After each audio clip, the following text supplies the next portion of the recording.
Bien. Estas son las grabaciones que se suben a la nube, al campus. Así que ustedes después, diferidamente, la van a poder ir,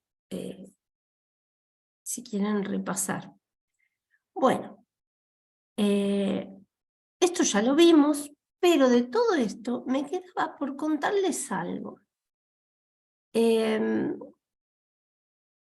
Además, yo tengo la costumbre de retomar un poquitito siempre, digamos, antes de arrancar con lo de ahora, retomamos un poquito lo anterior. Especialmente hoy porque el tema que nosotros vamos a ver hoy tiene mucho que ver con el proyecto.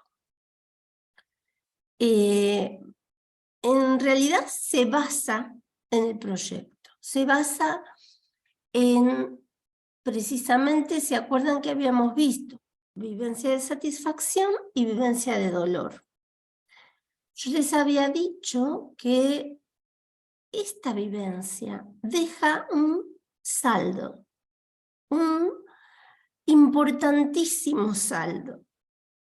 El hecho de que esta vivencia, tanto la de satisfacción como la de dolor, el hecho de que no se produzca, deja importantes consecuencias, gravísimas, ¿no?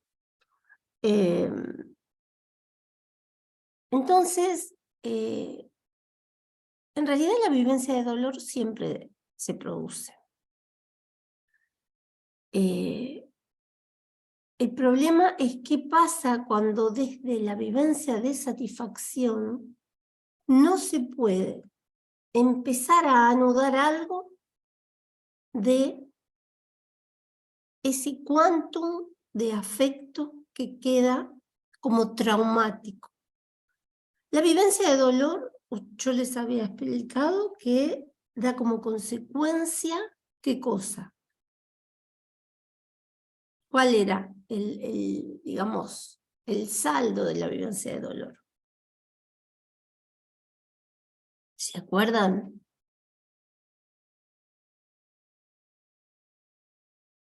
¿Se acuerda nadie?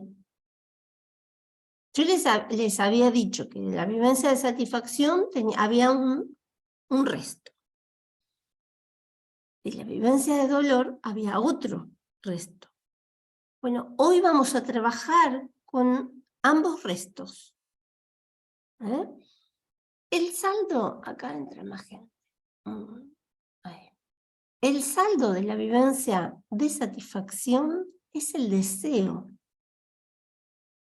Lo que Freud llama la atracción desiderativa primaria. Ese es un deseo que queda como una marca, como una huella inconsciente, indestructible. Es ese deseo que toma diferentes formas a lo largo de la vida de uno, ¿no? Va tomando diferentes formas a lo largo de la vida de un sujeto, ¿no? Bueno, entonces, ese deseo, nosotros a lo largo de nuestra vida vamos deseando diferentes objetos, porque ya sabemos que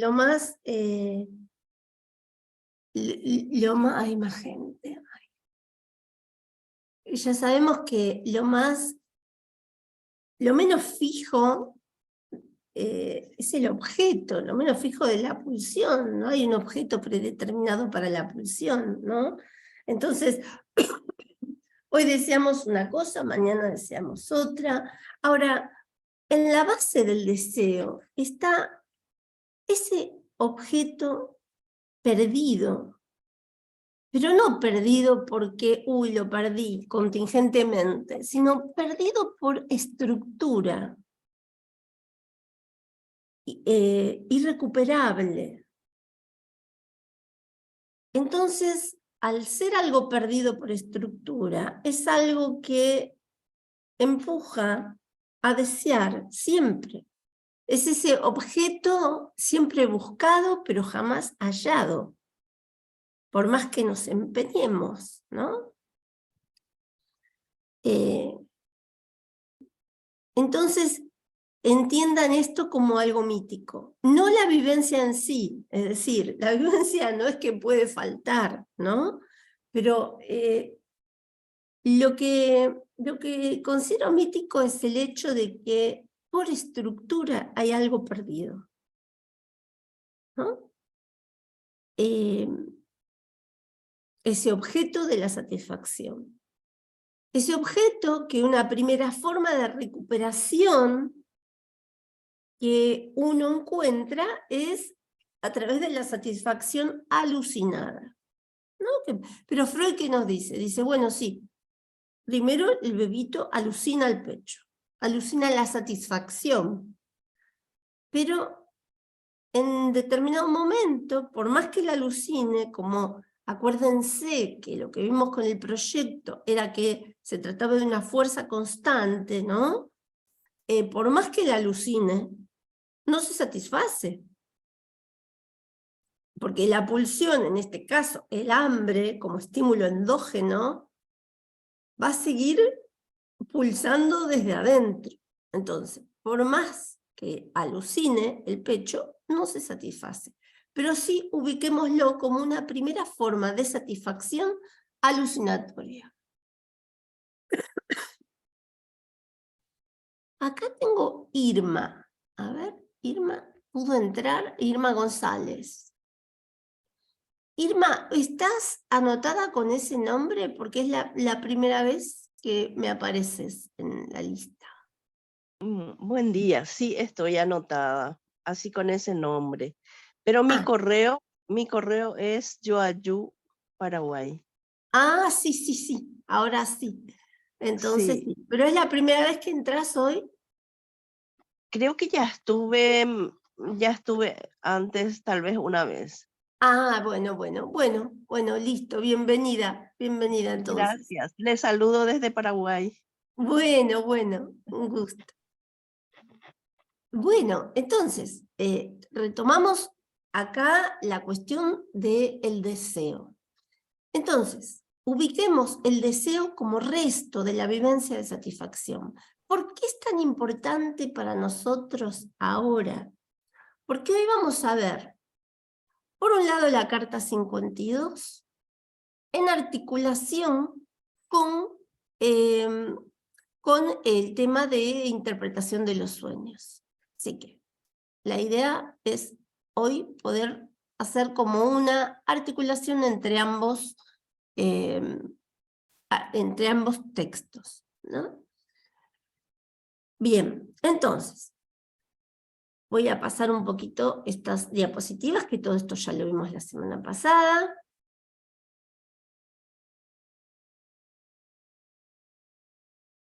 Ven, acá, del lado de la vivencia de satisfacción, ¿sí? Va a quedar un deseo. Cuando nosotros pensemos en el grito inicial del niño frente a un estímulo que se le vuelve, que lo inunda el aparato, que puede ser un estímulo endógeno, puede ser un estímulo que proviene también del exterior. Lo cierto es que esas grandes cantidades hipertróficas inundan el aparato psíquico incipiente, porque todavía no hay un aparato psíquico formado. Estamos más en el inicio estamos más dentro de lo que es el terreno de los reflejos, lo biológico. Por eso Freud nos habla de dispositivos biológicos para desembarazarse de las cantidades. Pero luego aparece un otro. Es siempre en relación al otro, a eso que Freud llama la función secundaria, ¿no? O sea, tenemos de un lado, de lo biológico, de los reflejos, la función primaria de descarga, descarga, descarga. Pero aparece el otro. Y nosotros somos en relación a ese otro. Y Freud dice, esa función secundaria, nos está hablando del understanding, una comunicación, ese entendimiento primero, es una función, dice Freud, secundaria, pero importante en extremo. Y nos dice más, nos dice que es la fuente de todos los motivos morales. Bien, entonces, pensemos que como consecuencia de la acción del otro, lo que vimos en la página 363 del proyecto, ¿no? Que decía Freud, si el otro, el individuo experimentado, es capaz de realizar esta acción específica para remediar el estado de indefensión del niño, entonces, solo entonces, el niño puede generar en su interior una operación. Es la operación requerida para cancelar ese estímulo endógeno. Pero esa operación la realiza el niño en su interior. Es decir, el otro viene con el aporte del alimento y fundamentalmente con su aporte libidinal. Esa es la importancia mayúscula que tiene la acción del otro, ¿no? Entonces, viene de alguna manera con esa acción específica y el niño puede en su interior realizar una operación. Es una operación muy básica, una operación psíquica, pero muy básica, que es que en su interior se asocian por simultaneidad 3 huellas némicas, ¿no? La del objeto de satisfacción, la huella anémica de ese estado de urgencia, del deseo de urgencia del hambre, vamos a decir, cuando aparece ese estado de tensión de la necesidad, eso deja una marca. Es más, Freud la sitúa, Yo no me acuerdo si se los expliqué la semana pasada, pero esa marca, lo que dice Freud es que ahí se excita, ¿sí?, el núcleo de las neuronas del sistema impasadero. Todavía en el proyecto Freud nos va a hablar de neuronas. Entonces dice Freud, todo lo que es estímulo endógeno va a venir a excitar, la estimulación como estímulo endógeno excita el núcleo de las neuronas.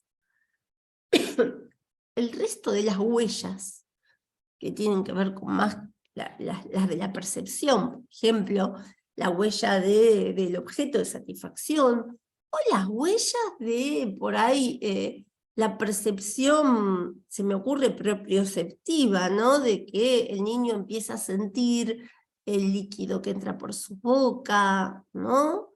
Empieza a sentir los movimientos ligados a la desinvestidura, ligados a la succión, a la satisfacción. Eso deja otra huella. Pero las que tienen que ver con la percepción son huellas que excitan el manto de la neurona. Esto se los expliqué la semana pasada. Sí, Juli, Bien. algo dijiste de esto. Bien, bien. Bueno, es importante porque, bueno, si bien Freud después... Freud no abandona esto, pero lo que Freud hace es pegar este salto increíble que vamos a ver hoy. Hoy vamos a ver ese salto donde Freud pasa de lo biológico, perdón, pero hoy tengo la garganta otra vez, me molesta muchísimo la garganta. Ese salto de lo biológico, de lo reflejo, de lo que sería el sistema de neuronas, a lo psíquico. Entonces hoy vamos a ver un texto fundamental que es con el que se inaugura el psicoanálisis. Es un texto que Freud escribe en el año 1900. Se inaugura el siglo con el psicoanálisis.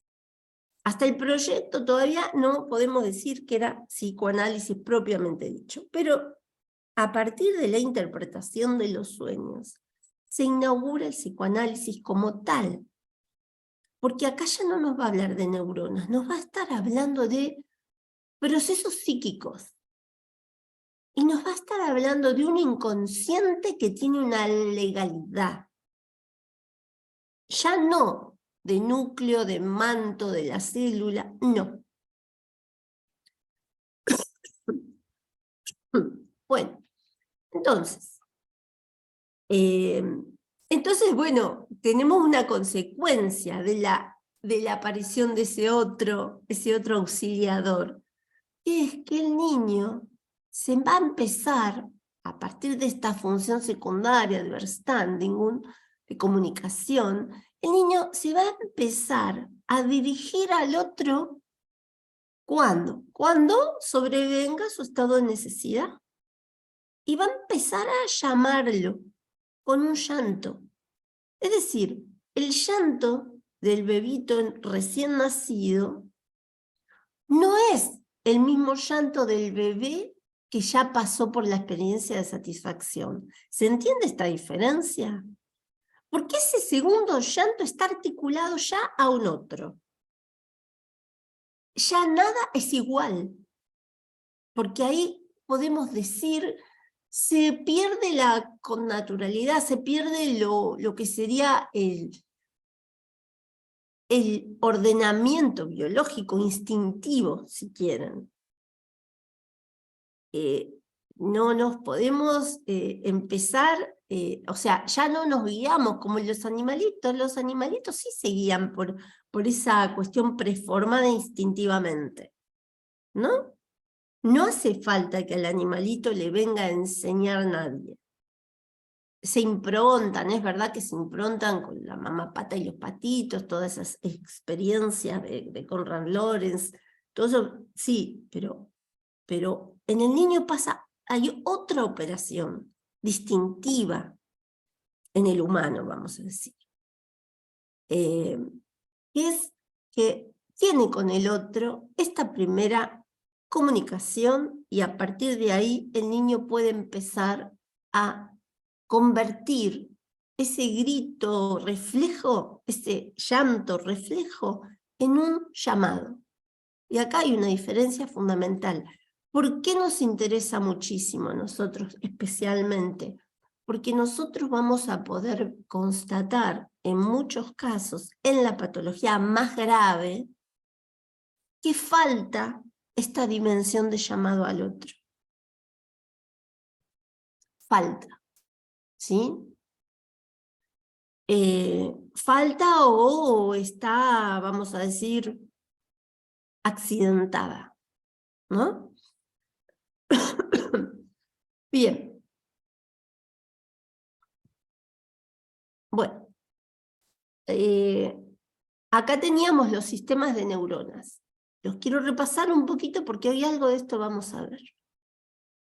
Teníamos en el aparato psíquico, acuérdense que Freud decía que él hablaba de la arquitectura del sistema de neuronas y decía que el aparato psíquico lo pensaba como dispositivos de filtrados de cantidades. Se trataba de filtrar, ¿no? Entonces, imagínense, yo para hacer algo gráfico me imagino, en la periferia como un gran colador grueso.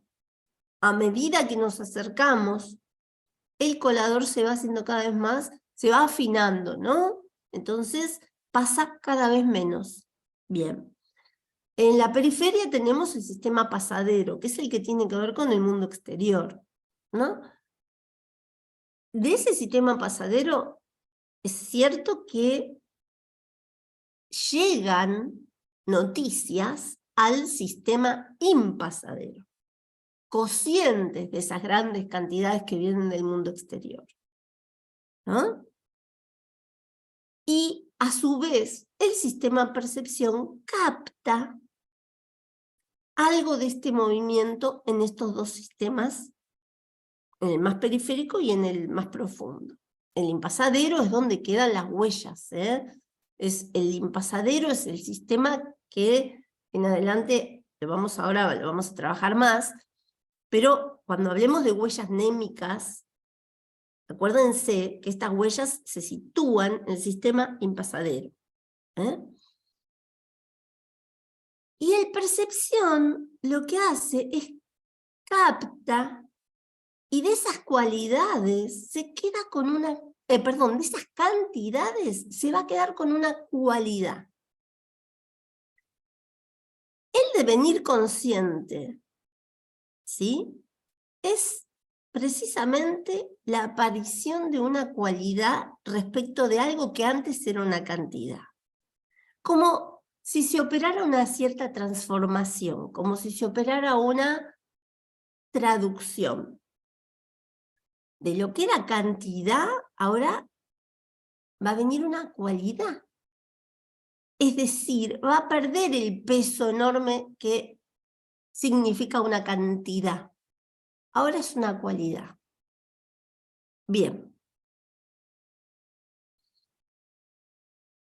Esto lo voy a retomar enseguida. Todo esto ya lo vimos. Esto lo vimos. Y acá me voy a quedar otra vez con algo que tiene que ver con la vivencia de satisfacción. Ven que yo acá en esta diapositiva les había puesto. ¿Cuál es el saldo de la vivencia de dolor? Bueno, es el afecto. ¿Por qué? ¿Qué es el afecto? El afecto es una cantidad. En Freud hay una hipótesis que Freud la llama hipótesis auxiliar, ¿no? En un texto en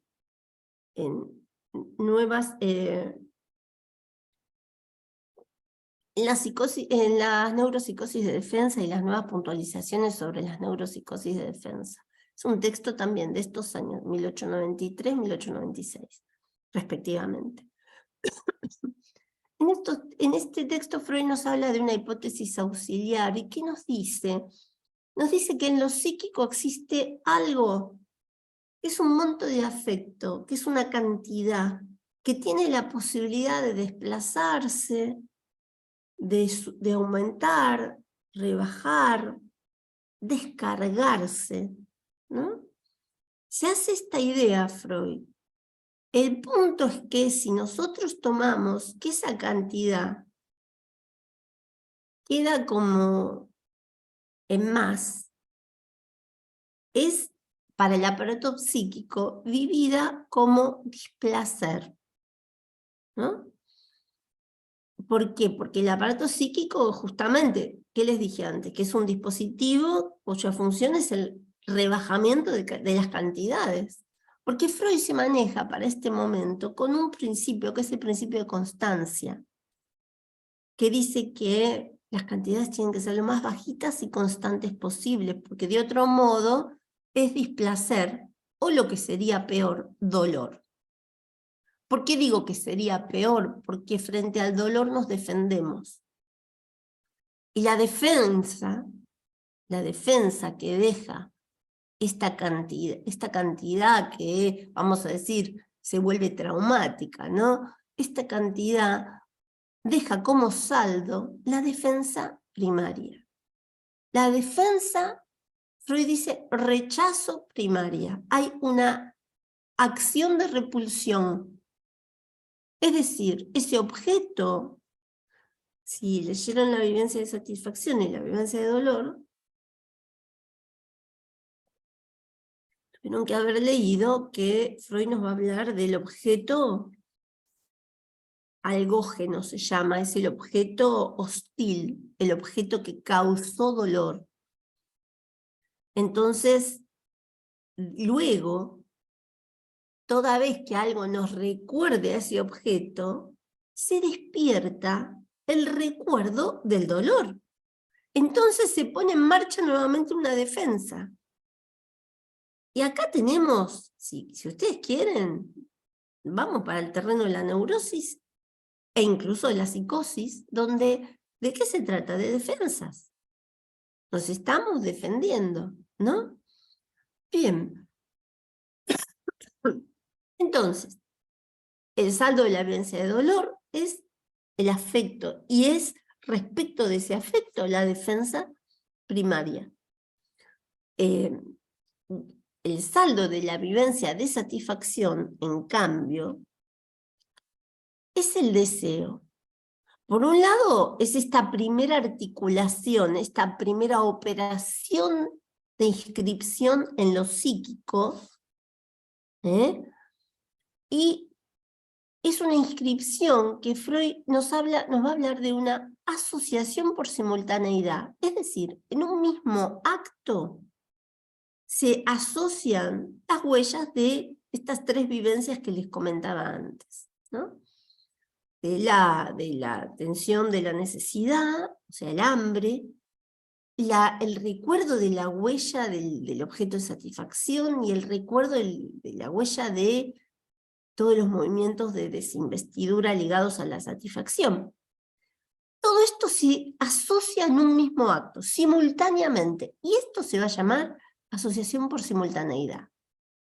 Ahora lo vamos a retomar con la clase de hoy. Por eso quería repasar específicamente esto. El saldo va a ser el deseo que Freud las va a llamar atracción desiderativa primaria. Es decir, tenemos una atracción y por el otro lado una repulsión, ¿no? Me atrae aquel objeto que me satisfizo, en tanto que frente al objeto hostil va a aparecer algo llamado repulsión. De ese objeto o su recuerdo me voy a defender, como dé lugar. Acomodé lugar porque, como se asocia a la vivencia de dolor, Freud nos dice en el proyecto que el dolor es el más imperioso de todos los procesos.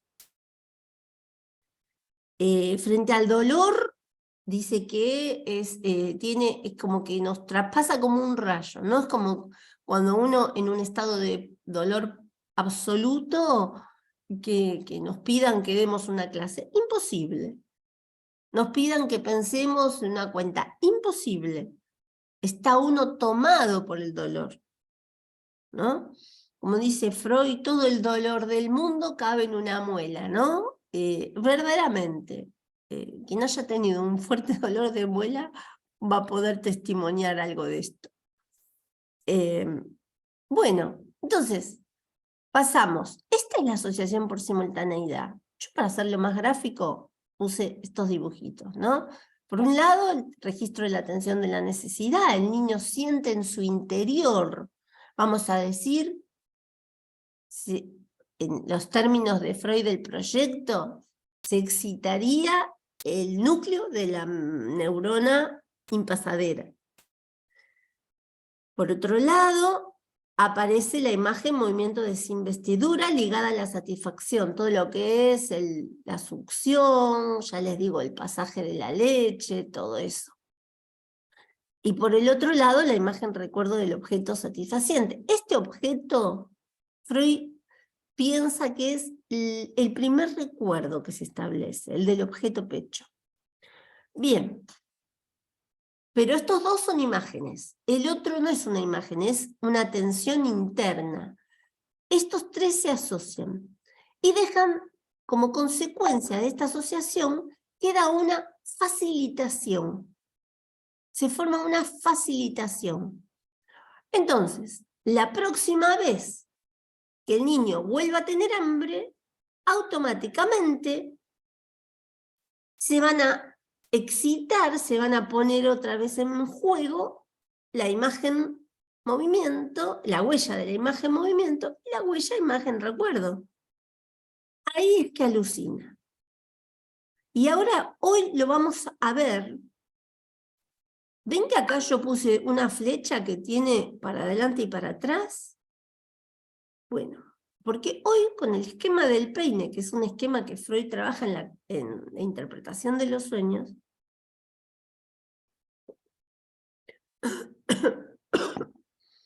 van a ver que el aparato psíquico tiene una direccionalidad que es progrediente.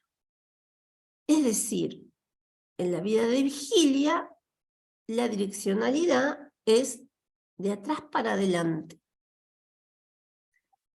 En cambio, esperen que voy a desenchufar, que me quedó algo prendido y suena. ¿Cómo salgo de acá? Voy a sacar esto. Ahí. Bien. Y ahora, ¿cómo vuelvo?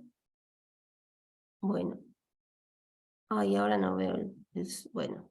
Ahí se ve ¿se sigue viendo el PowerPoint? Sí, Bien, ¿y si ahí pasa? sí, Ah, bien. Bueno, entonces les decía que en el sueño la direccionalidad es, no es progrediente, es regrediente, va hacia atrás. Y ahora lo van a entender bien con el esquema del peine. En principio, tengamos en cuenta que una vez que se establece esta facilitación, esta asociación por simultaneidad, una vez que ocurre esto, ante el estado de necesidad, el hambre nuevamente, que reaparece, en forma, digamos, con un camino regrediente, en un sentido regrediente, se vuelven a excitar las otras huellas, la de la imagen recuerdo del objeto y la de la imagen del movimiento de desinvestidura. Como que ya se formó la facilitación. De acá en adelante, cada vez que reaparezca, el combo todo juntito se va a excitar. ¿Se entiende esta diferencia? Bien, pasamos entonces acá. Esto es lo que no dije la semana pasada y que me gustaría charlarlo ahora un poquito con ustedes porque es lo que nos interesa para pensar justamente los casos graves. ¿Vieron que yo les dije que el aparato psíquico en un sistema de filtrado de cantidades? Bueno, puede fallar. Puede fallar. Puede ser que en ese filtrado se produzcan fallos y las cantidades ingresen colapsando el aparato, ¿no? En ese caso, acuérdense que se va a tratar de dolor, porque estamos hablando de cantidades.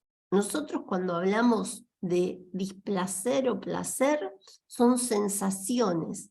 Entonces eso ya está en el plano de la calidad, de lo cualitativo, de la cualidad. O sea, pertenece a ese tercer sistema que les mencioné antes. Vamos para atrás y les muestro al sistema percepción. ¿Se acuerdan? A este que tiene la letra omega minúscula, porque este es el sistema de lo cualitativo, de cuando algo se transforma en cualidad, que capta el movimiento en el aparato y deja una cualidad que va a devenir consciente eso. Entonces, en el terreno de lo cualitativo tenemos sensaciones de placer y displacer. Pero, ojo, porque cuando tenemos dolor, el dolor es una cantidad en lo psíquico, no es una cualidad. Y esto es muy importante porque, así como yo les decía que cuando uno, lo dice Freud, ¿no? que cuando pone el ejemplo de la muela, y cuando uno está en un estado de dolor pleno, dolor total, verdaderamente no tiene lugar ningún otro fenómeno ahí, es el dolor, ¿no? Es lo que abarca todo ahí, ¿no? Entonces es una cantidad, y hay algo que ya Freud lo trabaja desde ahora, y ahora lo vamos a tomar en la interpretación de los sueños, que donde hay huella no hay fenómeno de conciencia, sino justamente el fenómeno de devenir consciente surge en reemplazo de la huella anémica. No puede haber huella anémica y conciencia simultáneamente, porque la huella es una cantidad. Esto ya lo vamos a entender, porque esto es muy importante, lo vamos a ver con este texto, con la carta 52, con la interpretación de los sueños, y más adelante con un texto de Freud que se llama Notas sobre la pizarra mágica.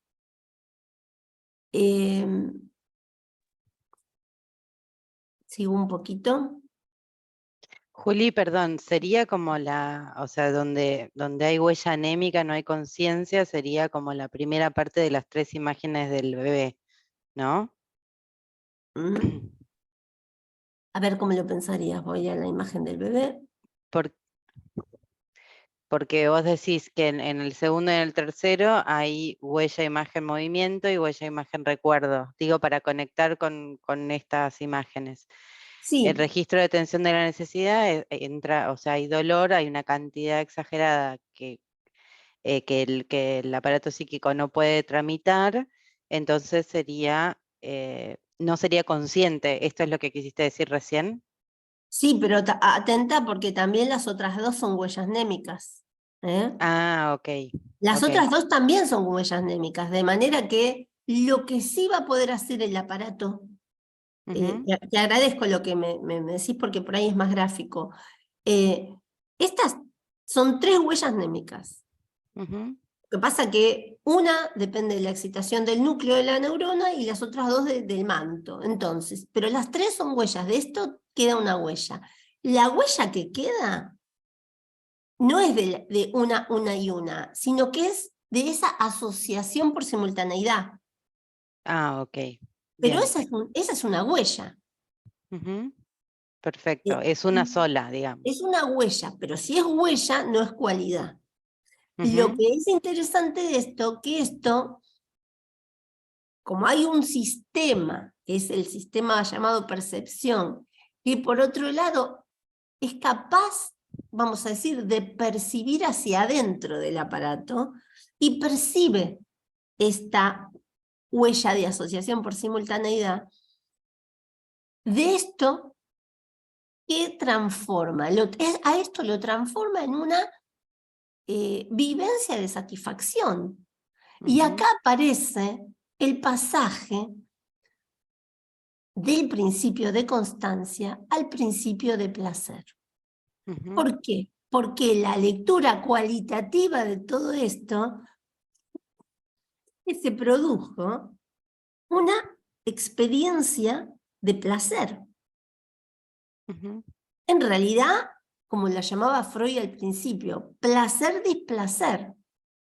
¿Por qué? Porque lo que es placer ahora pronto se convierte en displacer. Eso es lo que ocurre en general con el placer. Siempre hay esa asociación, placer-displacer. No es que todo es placentero por tiempo indeterminado. Aunque sea muy placentero, llega un momento que se convierte en displacer y viceversa. Algo que fue displacer, como puede ser ese surgimiento de la atención del hambre, ese registro de la atención de la necesidad, es sumamente displacentero, y pronto se convierte en placentero. Entonces, acá vamos a pasar del principio de constancia al principio de placer. Y esto es un cambio radical en el psicoanálisis.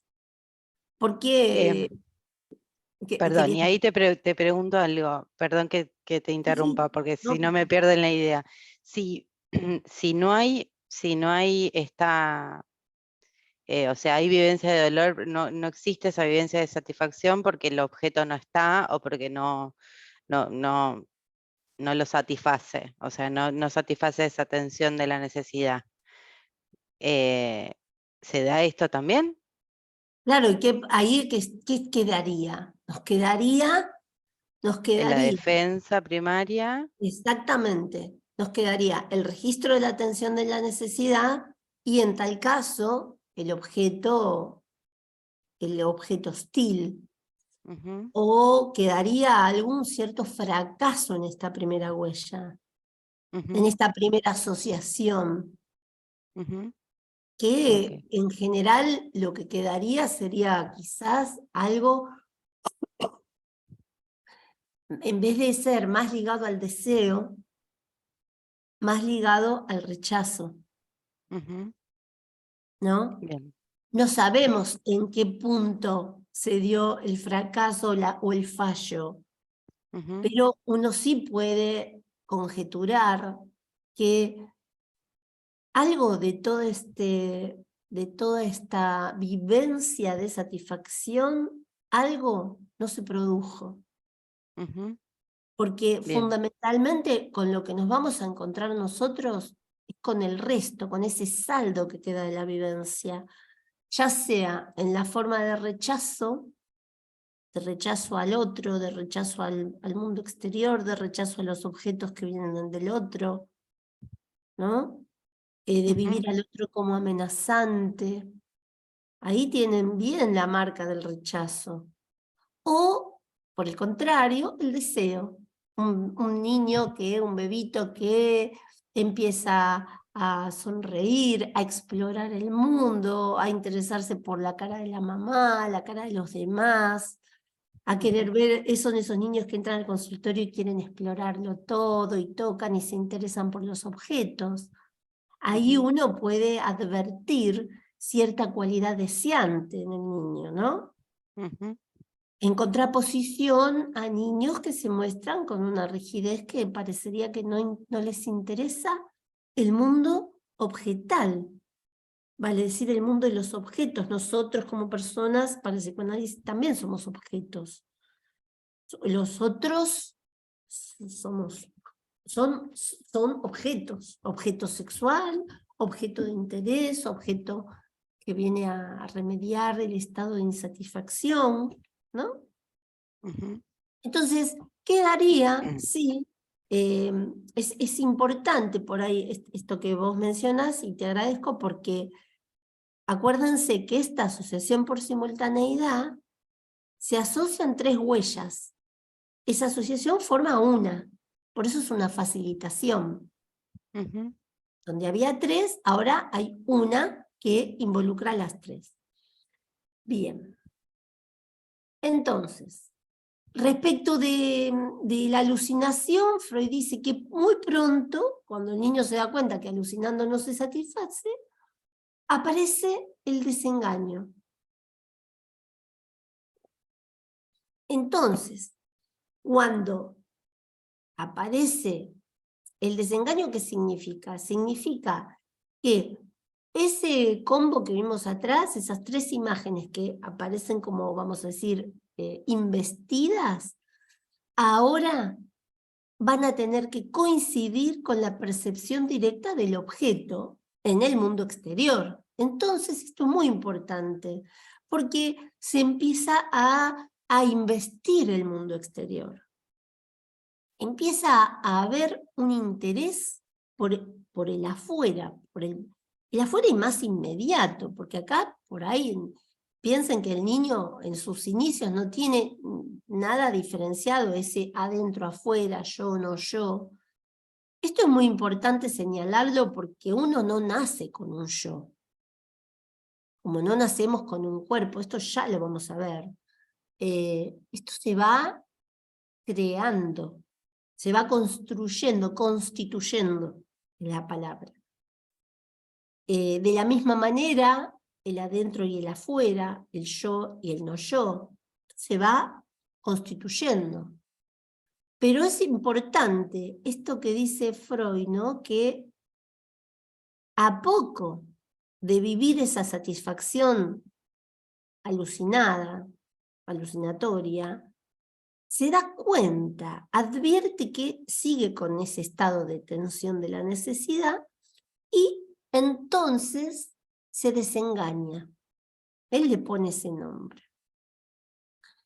Entonces es importante porque en adelante va a tener que coincidir esa huella némica que se excita en el estado de necesidad, ese combo de 3 huellas némicas, en adelante va a tener que coincidir con el objeto pecho en el mundo exterior. Y ahí ya tenemos una nueva correlación. O sea, esto implica que el aparato psíquico no es que se queda con esa facilitación, sino que no, al contrario, por la acción de Eros, acordémonos que Eros llama a crear unidades cada vez más amplias, ¿no? Entonces empieza a progresar el aparato psíquico y a incluir nuevas y nuevas vivencias. Bueno, de ahora en más, algo del mundo exterior va a tener que empezar a incluir el niño en su armado.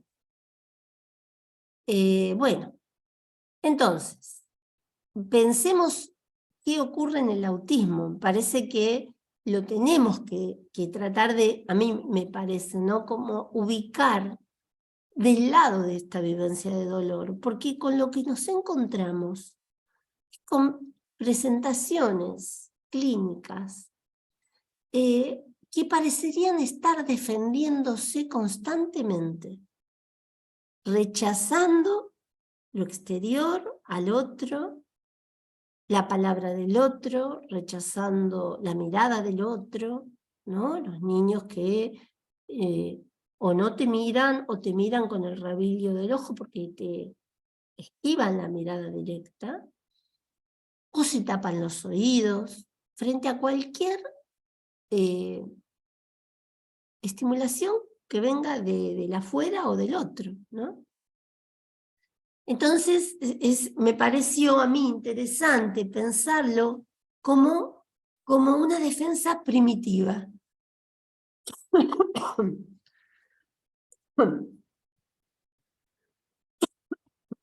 Bien.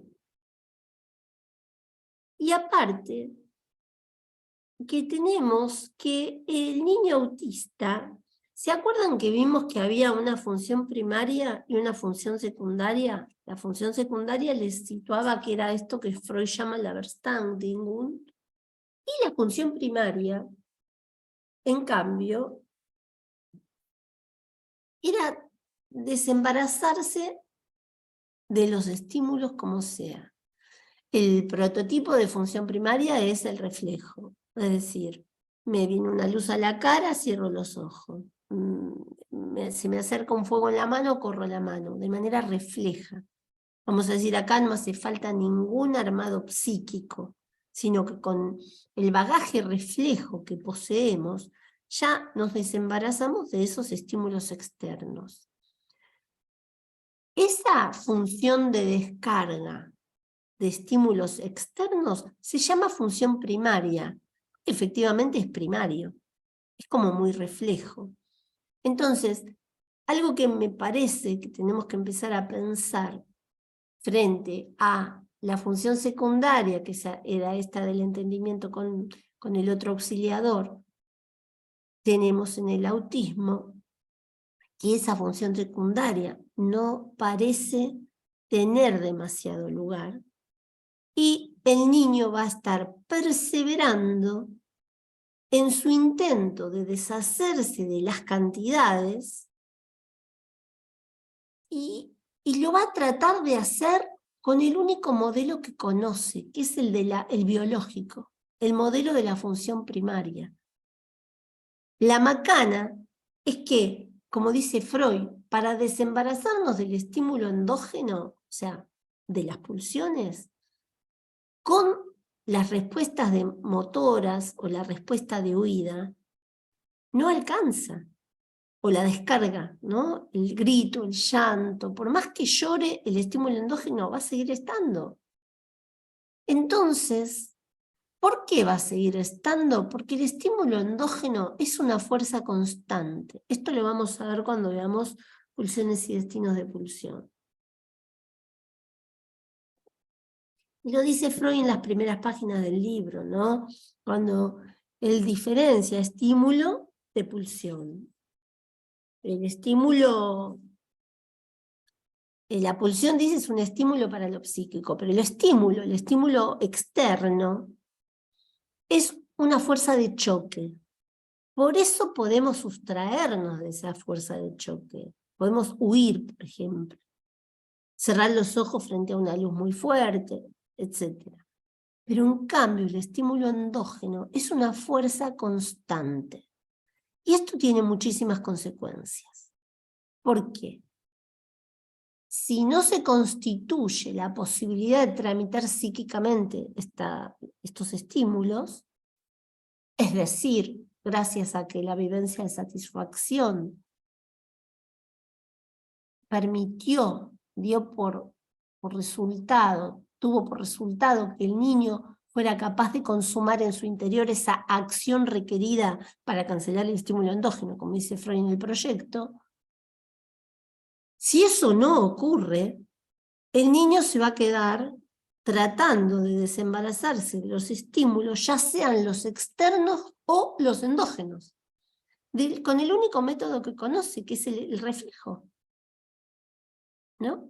Es decir, ¿vieron que vimos dispositivos biológicos? Yo les hice una diapositiva antes, permítanme que voy para atrás otra vez.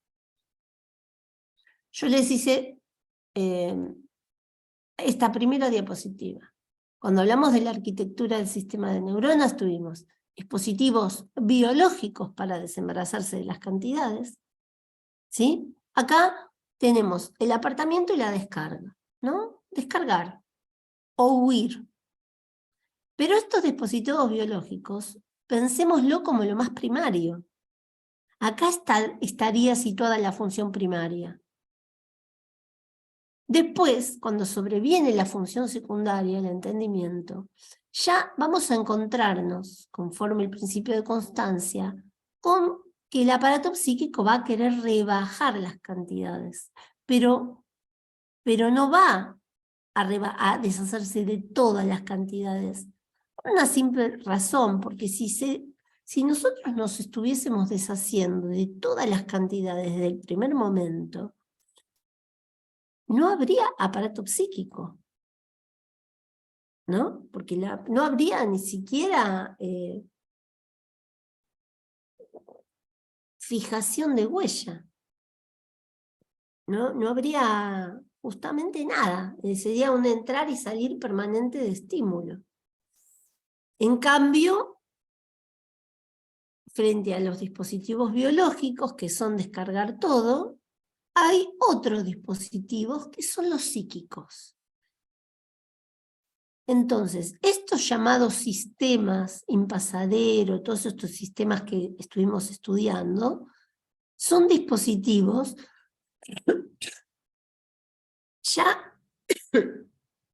ya podemos decir que son psíquicos, ¿sí? Psíquicos porque conforman al aparato psíquico, ¿sí? Porque en la medida que transforman la cantidad en cualidad, esa es una operación psíquica. ¿Se dan cuenta de esto? Bueno, vuelvo a la última y terminamos con acá, con esta. Nos vamos a encontrar con algunos fallos. Esto me interesa situarlo a propósito del autismo. Por un lado, fallas en el filtrado de las cantidades. Es decir, es muy probable que haya un colapso de cantidades que ingresen de manera hipertrófica, y esto supone para ese psiquismo un estado de dolor. Un sistema impasadero que no consigue vaciarse de cantidad, por otro lado. Se vacía de cantidad el sistema impasadero. Ahora lo vamos a ver. Pero en principio, a través de la tramitación psíquica. Ya vimos que con la función primaria, que era el llanto, el berreo y el grito y todo eso, con eso no se vaciaba de cantidades endógenas. Se vaciaba de las cantidades de estímulo externo. Pero ¿cómo se vacía el sistema impasadero de cantidad? En principio, con la vivencia de satisfacción. La vivencia de satisfacción, precisamente, vacía, ¿no? Cancela por un tiempo esa tensión de la necesidad. Cuando cancela, vacía de cantidad. Bueno, ¿por qué se da esto? Porque, bueno, Freud supone, cuando arma este aparato psíquico, estos sistemas, él lo que supone es la presencia de vasos comunicantes entre los sistemas, entre los tres sistemas. Entonces uno podría pensar que entre el sistema impasadero y el sistema percepción, es aquel que transforma en cualidad, hay ausencia de vasos comunicantes, ¿no? ¿Por qué? porque ahí es como que al estar descollando todo el tiempo las cantidades, ¿saben por qué? Porque hay algo que dice Freud en el proyecto. Permiso que tengo mucho calor acá. Hay algo que dice Freud en el proyecto, y es que el sistema percepción trabaja, yo lo pongo en mis términos, ¿no? Trabaja cuando no hay cantidades grandes. Al sistema percepción no pueden entrar cantidades. Es un sistema que no sabe qué hacer con las cantidades, no ingresan, ¿se entiende? Entonces, por eso hay ausencia de vasos comunicantes, por eso no hay periodo, porque para que capte el periodo tiene que haber un vaciado de cantidades. Pero si ese vaciado no ocurre, y estamos siempre al tope de las cantidades, el sistema percepción no puede captar esas diferencias porque no las hay. Es como si me dijeran, ¿vieron los ecualizadores de los equipos de música? Es como si estuviera siempre al tope, arriba de todo. Entonces, ahí no tiene mucho que hacer el sistema este que capta periodos, porque no hay periodo, es todo como al tope, al mango, como decimos acá en Argentina. Entonces no hay periodo. Por lo tanto, no aparece el fenómeno de conciencia, porque cuando el sistema percepción capta este movimiento del resto de los sistemas, capta el movimiento. Hay periodo, capta ese periodo y transforma eso en una cualidad. Pero si no hay eso, no aparece la cualidad consciente. ¿Por qué? Porque estamos en el terreno de las cantidades, ¿no? A veces está por ahí una mala lectura que dicen que como que no hay huella anémica en el autismo. Mentira. Al contrario, es el reinado de la huella anémica. Yo les contaba el otro día el caso de este muchacho que precisamente es pura huella anémica. Sobrevuela una ciudad en un helicóptero, sobrevoló, por ejemplo, Roma, pudo dibujar exactamente igual, de memoria, todas las cúpulas, todo. Lo mismo sobrevoló la Ciudad de México. Sin defecto, vamos a decir, pudo reproducir, porque ahí había una memoria, una huella anémica, casi, o sea, nosotros podemos decir sin represión alguna, pura huella anémica, ¿no? En cambio, no la cualidad consciente, ¿no? Sino una reproducción de esa huella anémica. En sí hay una conciencia, pero es una conciencia que está ligada a la huella, pero no es aquella conciencia que Freud llama conciencia pensar secundaria. Es una conciencia, es aquello que deviene consciente, pero justamente como resultado de haber podido hacer esa traducción de cantidad a cualidad. Bien, por ahora terminamos con esta diapo y ahora voy a presentarles la que sigue.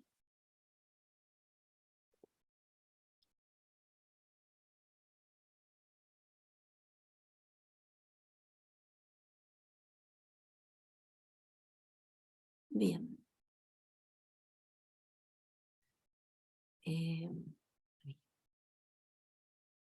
Les pido si me dan un minutito, que no puedo más de la garganta, me voy a buscar una pastillita. Dale.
Bueno.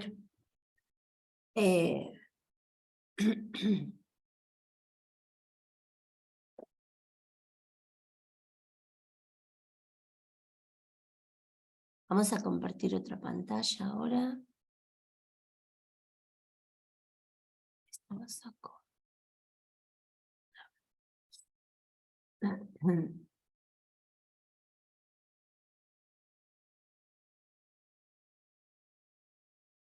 Bueno.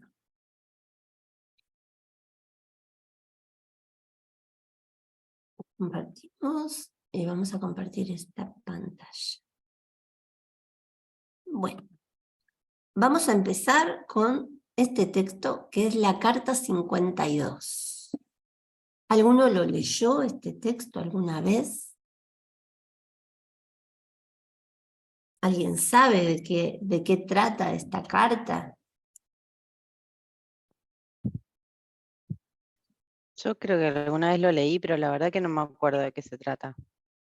Bueno, perfecto. Esta es una carta que Freud, ustedes saben que Freud escribe cartas, él se escribe constantemente cartas a Fliess. Fliess era un amigo de él, era un otorrino, un médico otorrino, con el que él tenía esta correspondencia así epistolar permanente, ¿no? Donde él le decía cada vez que él pensaba algo, bueno, todas sus ideas en ciernes se las transmitía a Fliess. Entonces, en esta carta, es una carta que Freud escribe en enero del año 1896. O sea, acuérdense, el proyecto en 1895, esta en 1896. No podemos decir que estamos en periodo psicoanalítico todavía. Pero acá Freud nos va a hablar él dice, ¿de qué manera ocurre que una huella anémica deviene consciente? Esto que estuvimos viendo hasta ahora. Y él supone que en el aparato psíquico hay una estratificación de la percepción. Es decir, ingresa la percepción y se producen operaciones psíquicas que de alguna manera estratifican y traducen la experiencia perceptiva a los efectos de que devenga de ella un fenómeno de conciencia. Ya lo vamos a ver más adelante también, pero sepan que Freud siempre se maneja con la idea de un sistema percepción-conciencia que lo escribe P'(CC). Bueno, bien, acá tenemos en un extremo del esquema la letra P y en el otro extremo la letra CC. Este es el sistema percepción-conciencia. Bien, ¿y qué es este número romano 1, 2 y 3? ¿Qué son estos numeritos romanos? Bueno, son justamente las, vamos a decir, las fases de esta estratificación sucesiva que articula percepción y conciencia. Una primera fase es la que Freud llama PS. ¿Qué significa PS? Significa signos de percepción. Significa, o signo perceptivo, como lo quieran llamar. Signo de percepción o signo perceptivo. ¿Y qué dice Freud de esta primera fase? Dice Freud que es por completo insusceptible de conciencia. Atentos, ¿no? Por completo insusceptible de conciencia significa que jamás, de los jamases, nunca, nosotros vamos a poder hacer consciente las huellas que quedaron en PS.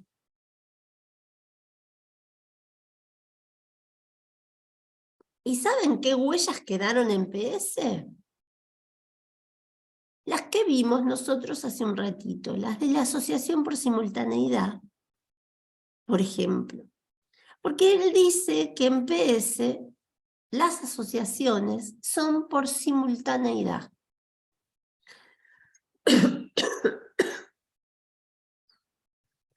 Después nos va a hablar de un segundo estrato, que lo va a llamar inconsciencia. Fíjense que él no nos va a hablar todavía de inconsciente, pero ya, sin embargo, nos va a hablar de inconsciencia. ¿Y qué dice Freud? Que estas huellas ya no se asocian por simultaneidad, sino que por otro tipo de nexos, que nos dice que son nexos tal vez causales. Ahí tienen una cierta causalidad. El tercer tipo es el preconciencia, tampoco dice preconsciente. Preconciencia, que en el de la inconsciencia va a situar a lo que se llama la representación cosa. Y en el de la preconciencia, la representación palabra. La representación cosa, ¿qué es? Son huellas distanciadas y derivadas de la cosa, ¿no? La cosa es aquello que no va a ser consciente jamás de los jamases. Ahí en ese plano de la inconsciencia nos vamos a encontrar con huellas distanciadas y derivadas de la cosa.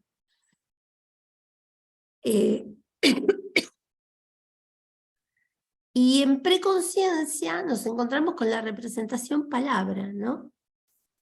Ya aparece la palabra.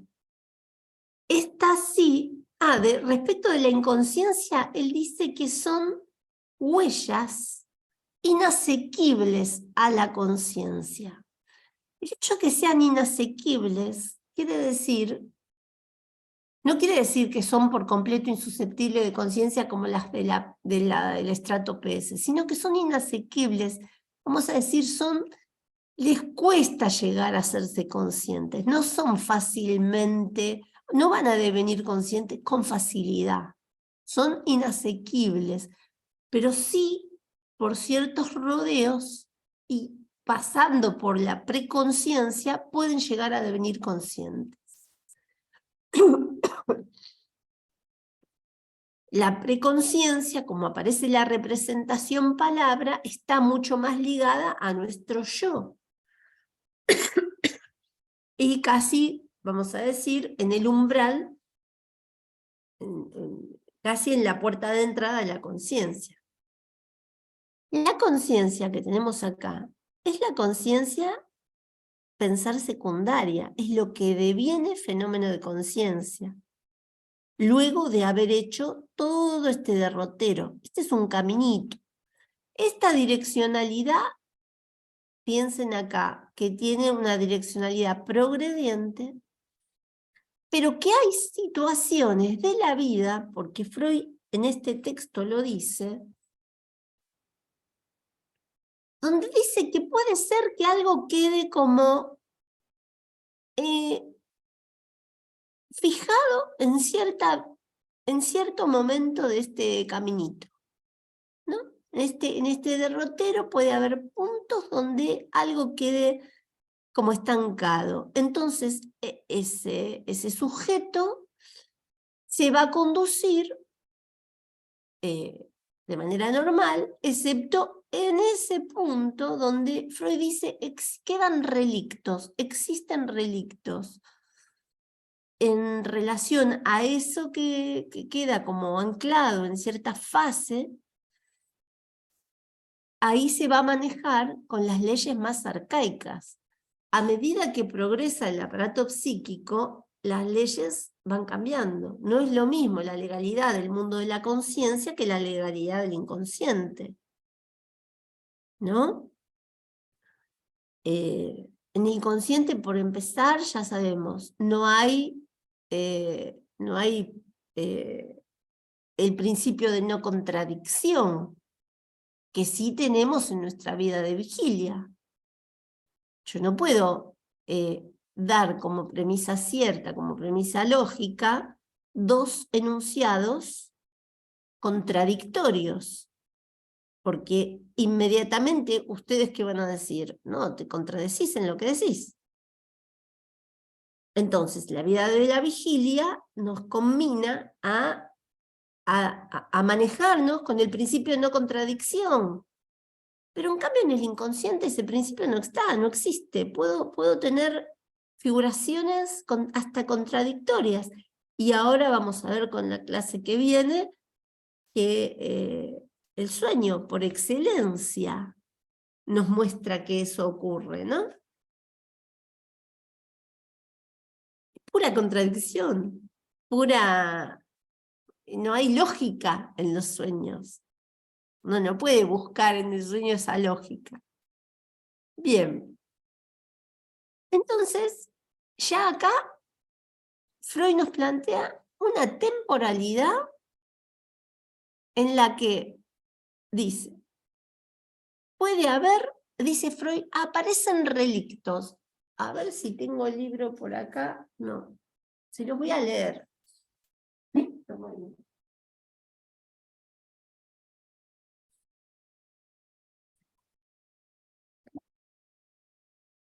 Tomo 1 y estamos en la página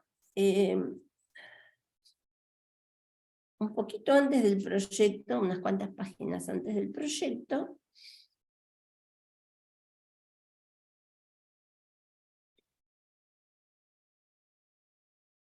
Miren, la página 276, dice Freud. Una defensa patológica, en cambio, solo existe contra una huella anémica todavía no traducida de una fase anterior. Cada una de estas fases, en cada una de ellas se produce una traducción del material psíquico preexistente, ¿no?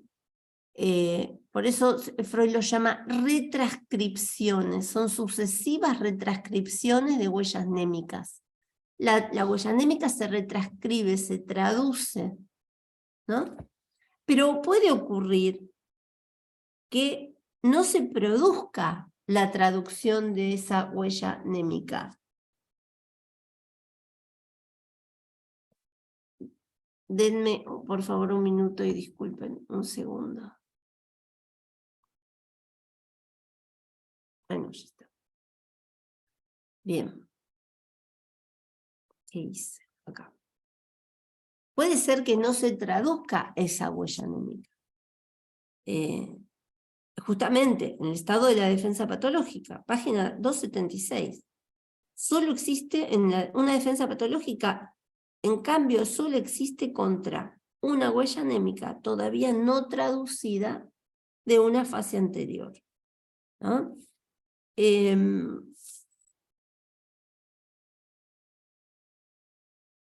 Eso implica una defensa patológica. Bien. Les quería leer cuando Freud dice que aparecen los relictos, ¿no? A ver dónde está. Fíjense, como él habla en la carta 52, ¿no? Nos habla de material preexistente de huellas némicas que van a experimentar un reordenamiento o retranscripción según cierto tipo de nexos. En el primer caso, los nexos van a ser la famosa asociación por simultaneidad, ¿sí? En el segundo caso van a ser los nexos causales, como les decía antes. En preconciencia, que es la llamada tercera retranscripción, ligada a las representaciones palabra, es la que corresponde a nuestro yo oficial. Ahora les estoy leyendo, pero esto ya se los dije. Y dice Freud, desde esta preconciencia, las investiduras devienen conscientes de acuerdo con ciertas reglas. Y por cierto, que esta conciencia, pensar secundaria, es de efecto posterior en el orden del tiempo, ¿sí? Probablemente anudada a la reanimación alucinatoria de la representación palabra, ¿sí? Bien. Y acá, fíjense cómo dice Freud, cada reescritura posterior inhibe a la anterior y desvía de ella el proceso excitatorio. Toda vez que la reescritura posterior falta, la excitación es tramitada según las leyes psicológicas que valían para el periodo psíquico anterior y por los caminos de que entonces disponía. Subsistirá así un anacronismo. En cierta provincia regirán todavía unos fueros y aparecen relictos. Esto es lo que yo les quería decir. ¿Dónde vemos esto? Todo el tiempo, en la neurosis. En la neurosis vemos, ¿qué relictos vemos? Vemos relictos de un sujeto adulto que en su neurosis, lo que rige en su neurosis es un deseo infantil, un deseo sexual inconsciente, infantil, ¿no? Es ese anacronismo del que habla Freud. Ahora vamos a ir a ver por qué nos interesa esto para pensar en el autismo, ¿no? Bueno, esto es más de lo mismo. Dice Freud, P, el estrato P. ¿Qué es este estrato P? P, ustedes lo ven ahí, yo no llego a leerlo porque me lo tapa la primera parte del cuadro, pero ustedes lo ven. Sí, se ve, Juli. ¿Se ve que dice P? Sí. Bueno, P son las neuronas en donde se genera la percepción.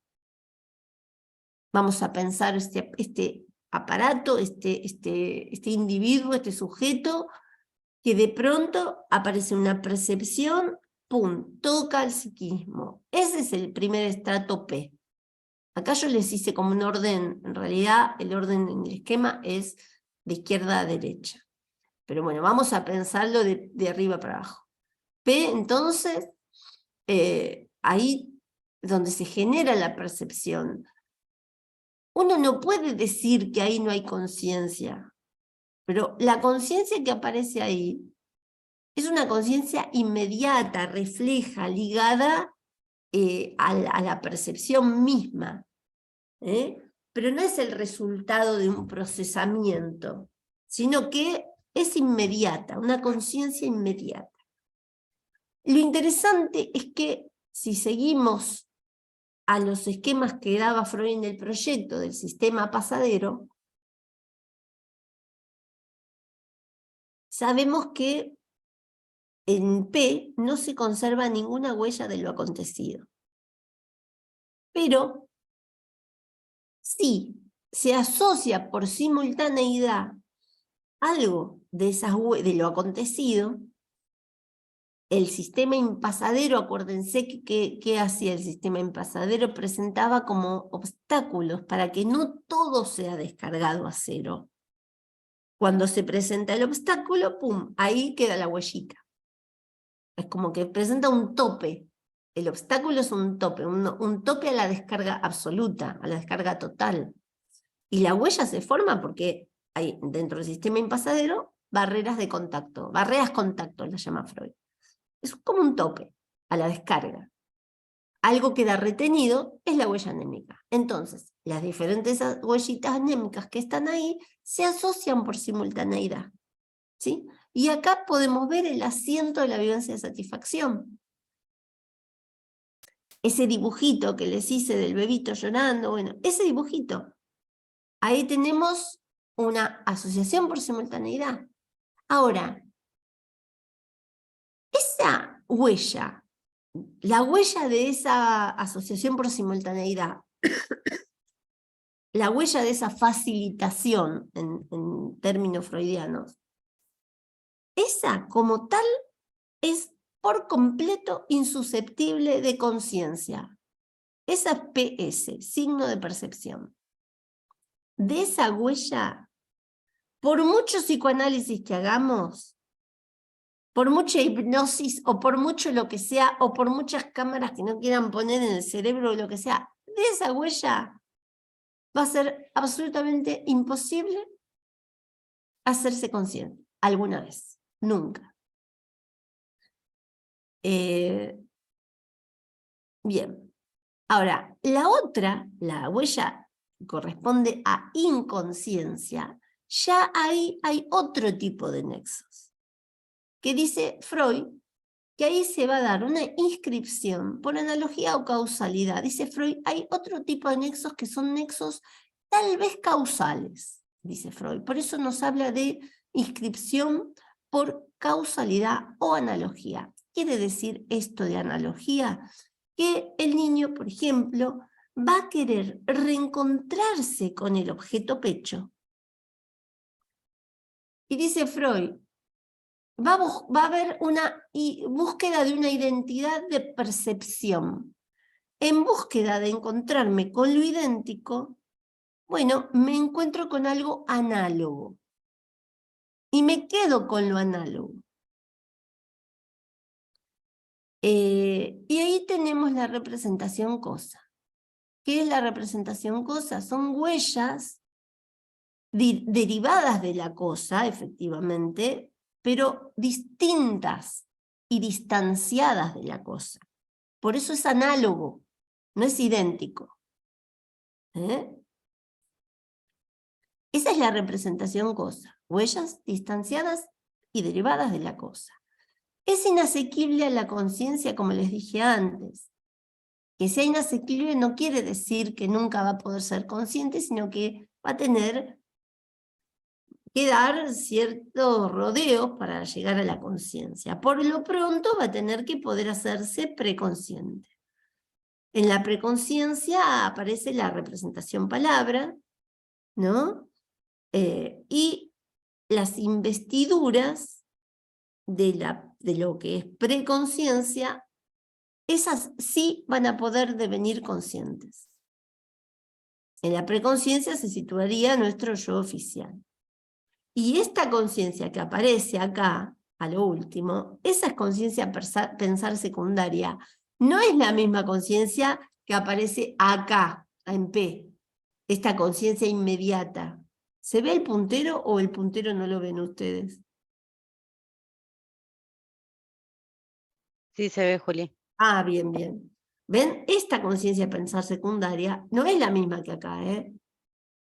Este es el fenómeno de devenir consciente. Acá la conciencia ya hizo, acá el sistema percepción ya hizo esa lectura de periodo, ya hizo cierto, vieron que les dije el dibujito del ecualizador, ahí ya captó el periodo.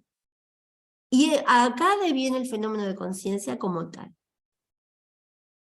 Es decir, para que aparezca el fenómeno de conciencia hay todo un derrotero psíquico que hay que poder cumplir.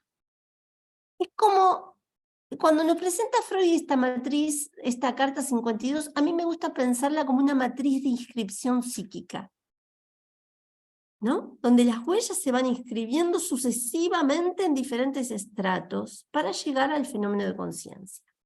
Ahora, fíjense qué curioso, esquema del peine. Este esquema del peine nos lo presenta Freud en Interpretación de los sueños.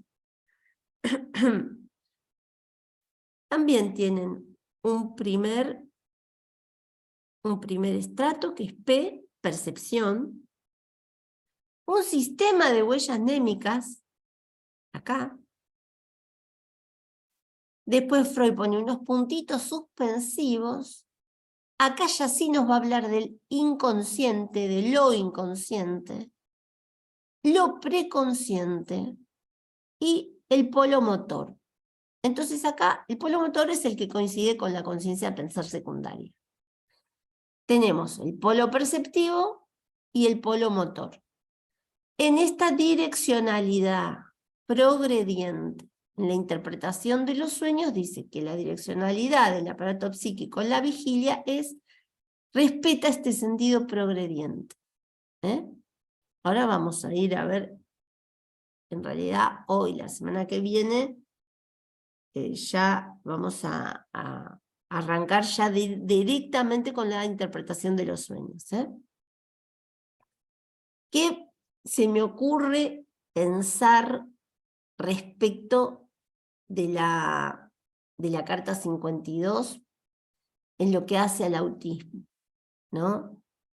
En principio, yo lo pienso, ya les decía, como una matriz de inscripción psíquica.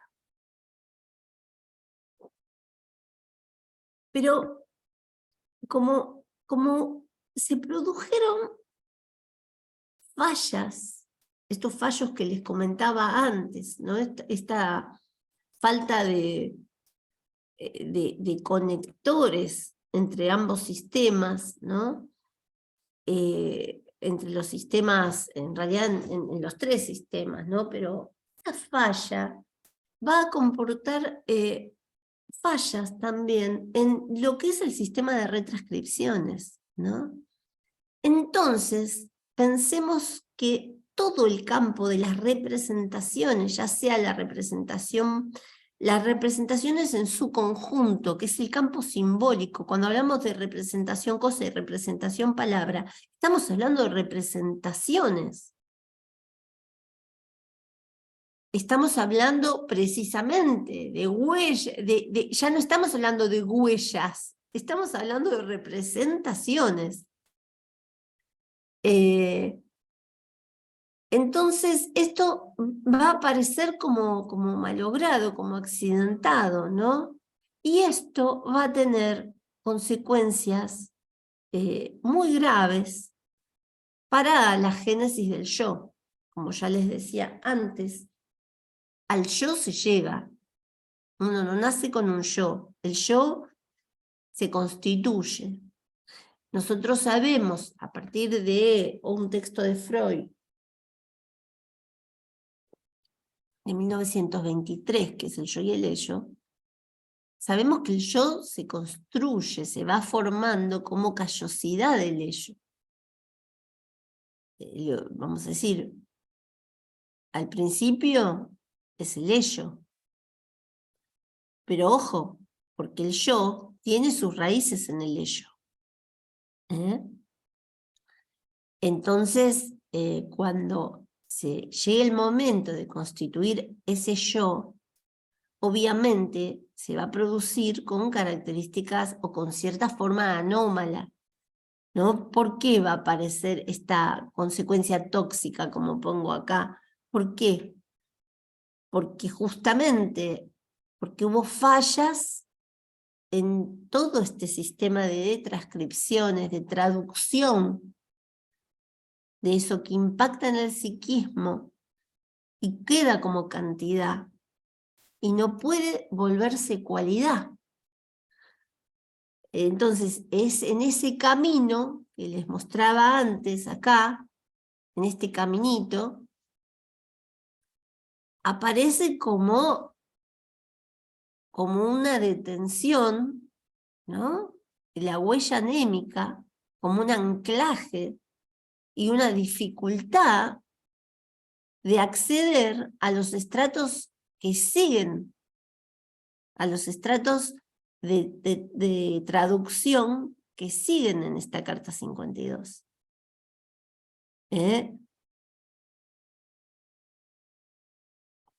Vamos a pensar, alguna vez me preguntaron, pero entonces el autista no tiene inconsciente. No se trata de eso, porque como ya les decía, si uno nace con un ello, ¿no?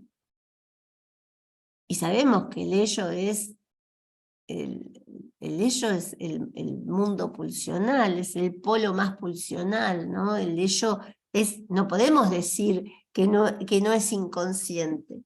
Por el contrario, la naturaleza del ello es inconsciente, puro. Pero acá, en este plano de retranscripción, acuérdense que aparece la representación cosa. Es decir, acá aparece el campo de la representación, ya en la inconsciencia. Ya de esto esto es bastante complejo, pero vamos a seguir trabajando sobre esto porque esto es el núcleo de todo lo que vamos a estudiar. De alguna manera tenemos que poder pensar que en esta asociación por simultaneidad que se produce en PS, algo fracasa. Entonces, acá en el pensar conciencia pensar secundaria, también vamos a encontrarnos con los fallos. Por supuesto, si hay algo que fracasa en PS, vamos a encontrar fallos en el resto de cómo sigue el caminito. Bien. Acá les traje para que vean, a propósito de las huellas némicas, ¿no? Acá les traje unos dibujos de un pacientito con autismo. Esto está en mi libro.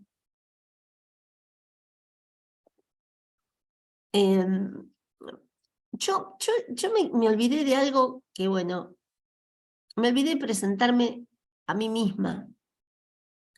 El primer día, yo me olvidé de hacer la presentación de María Julia Basso. Entonces no me presenté, ni siquiera me acuerdo si le dije del libro. El libro es un libro que se llama Una aproximación psicoanalítica al autismo. Y me sorprendo porque justamente ayer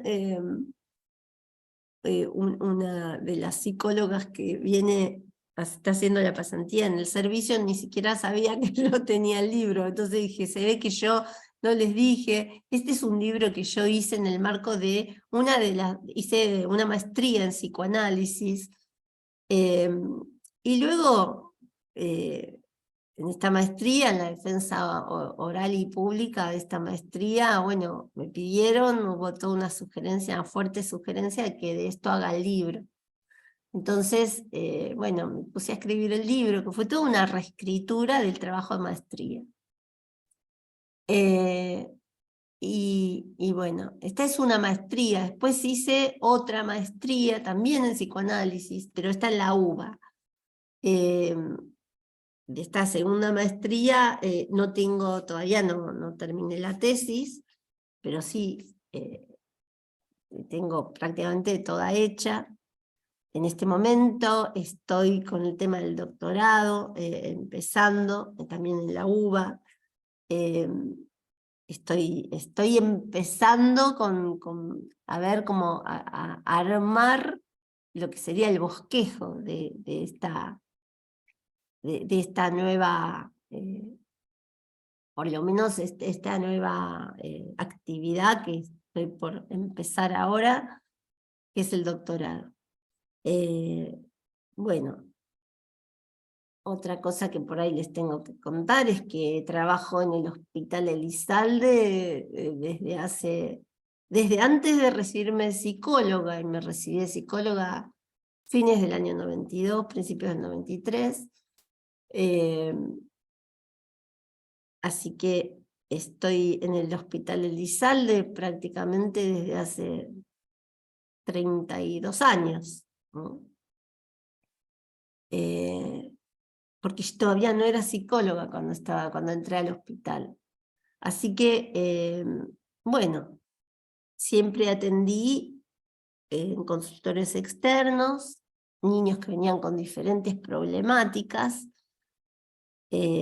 Después estuve haciendo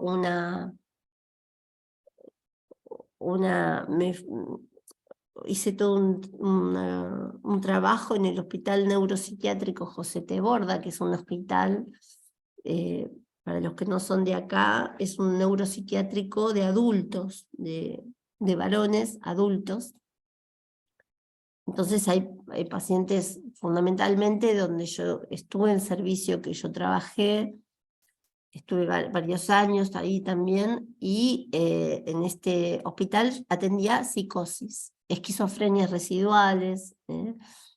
Entonces empecé como a interesarme mucho en el tema de la esquizofrenia y en el tema del autismo, porque yo trabajé siempre con niños, entonces ahí es que empecé, después vuelvo a mi hospital, que es el ISALDE, y cuando vuelvo a mi hospital directamente me aboqué a la atención de pacientes con autismo dentro del dispositivo de terapia asistida con animales, que como les conté la primera clase, ya pronto vamos a tener el práctico donde les voy a presentar el dispositivo como tal. Donde atendemos una población que es mayormente niños que están dentro del llamado espectro autista. Bien, entonces, en mi libro, en el libro tengo toda una última parte del libro donde hay un anexo de casos clínicos, donde presento diferentes casos clínicos, ¿no? De chicos, imagínense que el hospital recibe muchísimos pacientes, entonces hay una gran casuística, y bueno, algunas cositas yo pude tomarlas como para el libro. En este caso, lo que les voy a mostrar ahora rapidito, porque ya estamos sobre la hora, son algunos dibujos de un niño con diagnóstico de autismo, y que él venía en cada sesión, esto está no me acuerdo en qué página, pero está al final del libro. En cada sesión, él venía a dibujar lo mismo. Dibujaba esto que ven acá. Unas letras, pero no eran al azar. Lo que yo pude ver, que a lo largo de las sesiones que por ahí diferían entre una y otra con meses, y van a ver que se encuentran siempre con lo mismo, ¿no? Como una reproducción de huellas némicas. No puedo pensar que acá había un verdadero fenómeno de conciencia. Más bien, me inclino a pensar que esta era una reproducción de huella anémica como cantidad. Es decir, esa cantidad que vimos nosotros recién, llamada huella anémica, necesita descargarse, porque es una cantidad y lo psíquico quiere que se descargue. De alguna manera, al reproducir, cuando Freud habla del recordar reproductor de la conciencia, pensar secundaria, sigue esa vía de descarga que vimos acá. Esta vía de descarga, entra un estímulo y se descarga por el polo motor o por la conciencia. Ojo, todo lo que significa asociación lingüística, lo preconsciente, todo lo que significa asociación de representaciones, eso cumple la función de descarga, porque se descarga en tanto, ya no es huella anémica, ¿no? Hay un afán de descarga en el aparato psíquico. Entonces, el niño viene a dibujar siempre lo mismo, y yo esto lo veo como huellas anémicas que están buscando la manera de ser descargadas. Acá la hizo por ahí 2 meses después, y fíjense, esto que les señalo acá, miren, es lo mismo que esto que hizo 2 meses antes. ¿Pueden apreciar? Que es casi calcado. Yo tengo los papeles donde él dibujó y es calcado, es idéntico. Lo mismo estas letras de acá, que no significan nada, acá lo tienen igual 2 meses antes. Bueno, así sucesivamente. Todo, por ahí también acá tienen esto que les marco acá arriba, está dibujado en espejo acá abajo. Él no daba vuelta a la hoja, sino que él simplemente se movía por la hoja sin direccionalidad alguna. No había derecho o revés. Era capaz de escribir en espejo. Esto que escribe acá, por ejemplo, esto de acá, es esto mismo de acá, en espejo. Pero no es que él daba vuelta a su cuerpo, daba vuelta a la hoja, no. Así como lo podía escribir de una manera, lo escribía al revés. Entiendan la dificultad de esto, que por ahí para nosotros, para muchos de nosotros es imposible, para mí completamente. Pero él podía realizar estas acciones. él venía con logotipos de canales de cable, ¿no? Entonces siempre repetía los mismos canales. Vean que no hay sentido. Es un niño que en este entonces tendría unos 10 años. Bueno, vuelve. Entre cada papel tenemos 2 meses, 3 meses de diferencia. ¿Ven acá otra vez el espejo, como les decía antes? Acá tenemos otro canal de cable.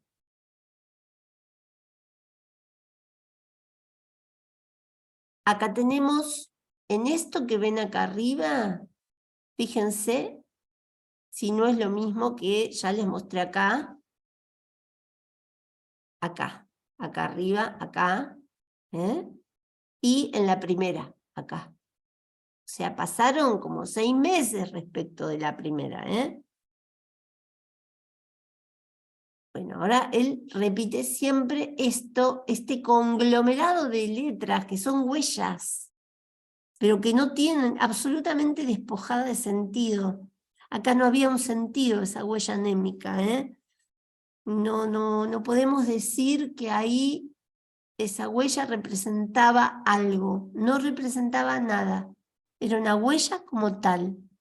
Entonces, otra vez, lo mismo que les dije en la otra filmina, ¿no? ¿Qué vemos en el autismo? Repasemos esto y terminamos. Una falla en el filtrado de las cantidades, la ausencia de vasos comunicantes entre impasadero y el otro sistema llamado percepción. Vemos que el sistema impasadero no consigue vaciarse de cantidades, entonces va a estar siempre buscando descargarlas a través de, por ejemplo, estos dibujos. Es una manera de descargar las cantidades, pero no la manera tradicional que conocemos, que es transformarlo en una representación, por ejemplo, en una asociación de representantes psíquicos. No hay periodo, el sistema percepción no arroja fenómeno de conciencia alguno, y todo va a quedar en el terreno de las cantidades, en el terreno de la memoria, en el terreno de las huellas anémicas. Entonces, claro que hay huellas anémicas, o sea, no son desposeídos de huellas anémicas, todo lo contrario, están precisamente todo el tiempo tratando de hacer algo con tanta huella anémica. Y nosotros, por suerte,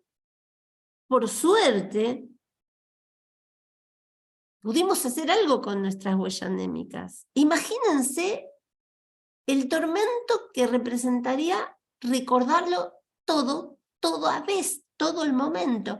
Hay un libro de Borges que se los recomiendo, que se llama el de Funes el Memorioso. Funes el Memorioso se llama. Yo se los recomiendo porque este texto de Borges, este libro, es maravilloso, ¿no? ¿Y qué nos describe? Nos describe un tal Funes que uno se imagina un tipo grande, pero después nos vamos a dar cuenta de que era un joven que había tenido un golpe muy fuerte, qué sé yo, y no podía parar de recordar todo el tiempo, todo. Y verdaderamente eso es un sinvivir, eso es un tormento. Bueno, lean el libro y no se los quiero spoilear, pero lean el libro y si quieren la semana que viene lo comentamos, porque vean en el libro qué destino tuvo este tal Funes, el memorioso. No podemos tener una memoria omnipresente, todo el tiempo huella anémica, porque estaríamos en el plano del dolor, porque son cantidades para lo psíquico. Bueno, bien, con esto terminamos y la semana que viene, si arrancamos directamente, esperen que dejé de compartir, arrancamos directamente con la interpretación de los sueños, donde vamos a retomar este esquema de la carta 52, y bueno, vamos a retomarlo y vamos a ver si podemos relacionar y articular con la interpretación de los sueños. Ahí levantaron la mano, perdón que no lo vi hasta recién. Sí, Fernando, ¿querés comentar algo? Sí, hola, buenos días. Recién Buen acabo de día. levantar la mano. Ah, bueno. Antes que nada, Julia, gracias por la claridad, ¿no? Eso siempre se agradece. Y paso a pasito, cómo nos va llevando en esta lectura del texto de Freud, me parece genial. Yo tengo una consulta nada más. Estaba teniendo un poquito de dificultades con la red, entonces en un momento cuando nos hablaba sobre procesos primarios y secundarios, planteaba la hipótesis, ¿no? Del autismo como una defensa primitiva, ¿cierto? Sí. Entonces, ahí me entra esta duda, si es una defensa primitiva y se encuentra en cuestión de los procesos primarios, me surgía como la duda, entonces el autismo surgiría como una defensa contra la vida, contra el mundo.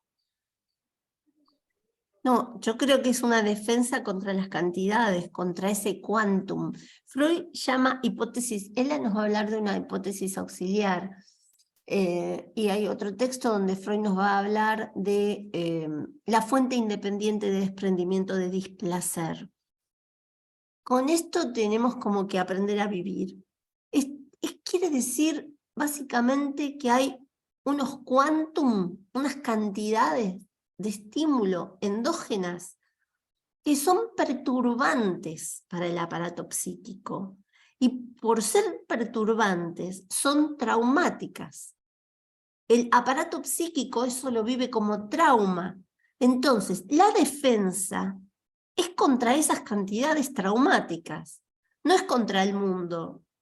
Lo que pasa que, vamos a decir, el otro, el semejante, el mundo exterior, el estímulo, es una fuente de cantidades permanentes, todo el tiempo está ofreciéndonos esas cantidades. Y si yo no tengo una forma de tramitación psíquica de esas cantidades, voy a estar intentando tramitarlas de la única manera que sé, que es de una manera primitiva. En ese sentido digo que se está defendiendo. ¿Se entiende? Sí. Se defiende de esa cantidad que en sí es traumática. Para todos es traumática la cantidad. Para todos. ¿Por qué en la neurosis? ¿Por qué reprimimos en la neurosis? ¿Por qué? Porque aparecen, Freud nos hablaba, ¿se acuerdan de las representaciones inconciliables al yo? Aparecen representaciones que para nosotros son inconciliables, entonces ¿qué hacemos? Las reprimimos, ¿no? Entonces, ¿por qué son inconciliables? En general, lo que Freud piensa son de naturaleza sexual, de naturaleza inconsciente, sexual, que tiene que ver, sí, tiene que ver con ese deseo que vimos hace un ratito, ¿no? Ya, muchas gracias. Bueno, no, da para mucho más, pero ya lo vamos a ir pudiendo seguir, porque me gustaría también plantearles qué pasa en la psicosis con esta defensa, pero todo el tiempo nos estamos defendiendo de alguna manera de lo que son cantidades para lo psíquico. Ahora, si tenemos mecanismo psíquico, la defensa, por ejemplo, es la represión. La represión es un mecanismo psíquico por excelencia.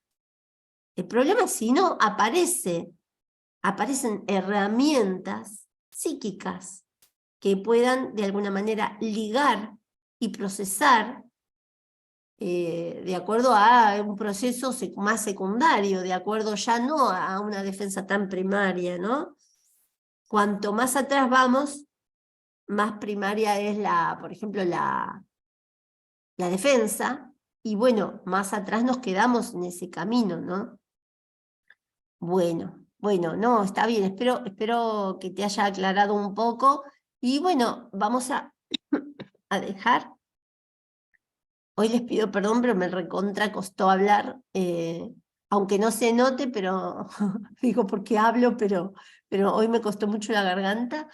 Les sugiero que lean el texto de Funes el Memorioso, el texto de Borges, porque es precioso aparte. Y nos sirve también para pensar. ¿Saben por qué? Si los recomiendo. Se van a dar cuenta en ese texto, porque, como decía Freud, los artistas, en realidad la literatura nos lleva mucha ventaja a todos los psicoanalistas y todo. Y Freud realmente, y Borges realmente, lo que ha hecho es de alguna manera mostrarnos a este sujeto y a su sufrimiento subjetivo.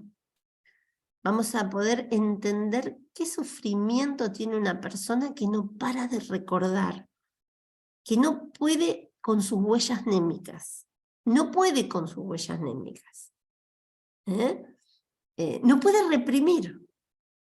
Entonces es pura presencia de la huella anémica. Bueno, dejamos por hoy y nos vemos la semana que viene. Les mando un beso y bueno, que tengan feliz fin de semana. Gracias, Juli. Gracias, Buen Julia. fin de... Chau. Hasta Bye. luego, buen fin de.